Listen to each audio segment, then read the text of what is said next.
बातचीत करने के लिए मौजूद हैं राज्यसभा सांसद और भाजपा के राष्ट्रीय उपाध्यक्ष लक्ष्मीकांत वाजपेयी जी। वाजपेयी जी, कैसा देगा चुनावी रण को? नहीं, चुनावी रण तो अब एक तरफा हो गया है और कुल मिलाकर अगर मैं ये कहूँ तो भारतीय जनता पार्टी को यश मिलने वाला मेरठ लोकसभा चुनाव में जनता का आशीर्वाद मिल रहा है। विपक्ष बोल रहे हैं मात्र एक किरदार निभाया तरुण गोविल ने। विपक्ष बताएं, अखिलेश यादव जी आदरणीय मुलायम सिंह यादव के लड़के हैं, परिवारवाद निभा रहे हैं नहीं निभा रहे हैं। राहुल गांधी जी परिवारवाद निभा रहे हैं नहीं निभा रहे। अगर स्व प्रेरणा से जमीन में काम करके ऊपर आए होते तो मैं मान लेता। आज कम से कम अरुण गोविल को हम नेता बना रहे हैं तो ये जमीन से काम करके आगे बढ़ेंगे और मेरठ की जनता की सेवा करेंगे। बसपा के प्रत्याशी बोल रहे हैं भाग जाएंगे मुंबई बाद में। बसपा के प्रत्याशी मैं अगर पूछूं तो पहले बसपा से चुनाव लड़ी थी मेयर का सपा प्रत्याशी, अब लोकसभा जाने के लिए सपा का सहारा है। तो बसपा प्रत्याशी जहां से पैसे देकर टिकट मिला वहां से उन्हें चुनाव लड़ना है और फिर चंदा वसूलना है और फिर काम करना है। टक्कर किसकी लगती है मेरठ में? कोई टक्कर में नहीं है, कोई टक्कर में नहीं है। झारखंड के प्रभारी हैं आप, क्या हाल है देश का? झारखंड में 14 में से 14 सीट भाजपा जीत रही है।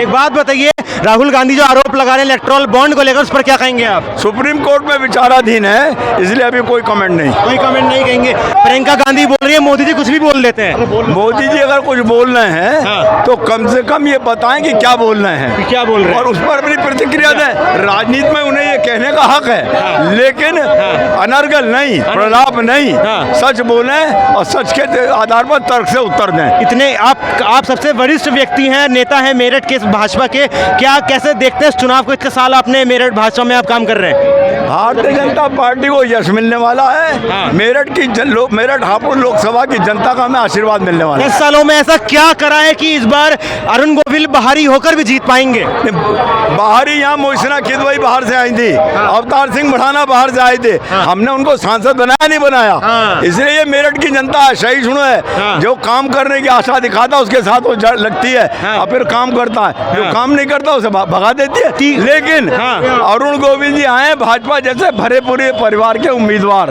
नरेंद्र मोदी के उम्मीदवार, काम करके जनता का विश्वास अर्जित करेंगे।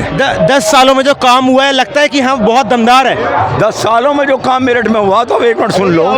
एक्सप्रेस हाईवे 40 मिनट में दिल्ली, RRTS देश में पहली RRTS ट्रेन, मेट्रो ट्रेन, ये सब मेरठ को देना नरेंद्र मोदी की। और अब ये फ्लाईओवरों का शहर बनने वाला जाम से मुक्ति के। बोल रहे हैं उखाड़ देंगे मोदी को इस बार। विपक्ष को मुंगेरी लाल के हसीन सपने देखने से मैं रोक नहीं रहा हूँ और 4 जुलाई की शाम को पता लग जाएगा। ये जो पैदल आप चल रहे हैं, ये पैदल यात्रा सफल होगी वनवास वाली? 100% सफल होगी।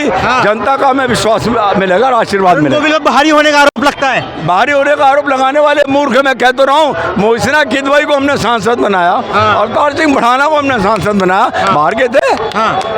400 सीट सही में आ पाएंगी? 400 मोदी जी का संकल्प आज तक गलत नहीं हुआ है। अखिलेश यादव बोल रहे हैं फिल्म फ्लॉप हो गई पहले चरण के अंदर ही।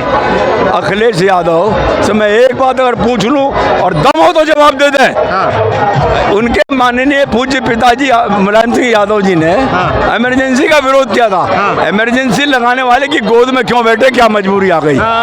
इतने तीखे तेवर क्यों हैं आपके अखिलेश के लिए? नहीं, मेरे तीखे तेवर हर वक्त, मैं अगर जिस दल का कार्यकर्ता हूँ और विपक्ष के प्रति मैं अगर तीखा नहीं हूँ तो फिर मुझे नेतागिरी करना बेकार है, कारभार ही बेकार है। कार्यकर्ता साथ है मोदी जी के मेरठ के 100%। ये देख रहे हैं सैलाब 4 दिन में जो निकला है रोड शो में, ये सैलाब बता रहा है। क्या नारा देंगे यहाँ से? नारा कुछ नहीं, अरुण गोविल ये मेरठ से सांसद बनने वाले हैं और मेरठ में रहकर जनता की सेवा करेंगे। देश में नरेंद्र मोदी की सरकार बनेगी। पहला प्रधानमंत्री जिसने चुनाव प्रारंभ होने से पहले छाती ठोक कर कहा था कि तीसरी बार प्रधानमंत्री बनना हो, बनने वाले 100%। तो आपने सुना मेरठ से राज्यसभा सांसद और हम भाजपा के राष्ट्रीय उपाध्यक्ष लक्ष्मीकांत वाजपेयी को, वो साफ बोल रहे हैं कि इस बार प्रधानमंत्री नरेंद्र मोदी ही तीसरी बार प्रधानमंत्री बनेंगे। हालांकि ये सब कुछ भविष्य गर्भ में है, जनता के हाथ में है कि किसकी बनेगी सरकार, कौन बनेगा प्रधानमंत्री। आप देखते रहिए लोक पहल जनमंच। धन्यवाद।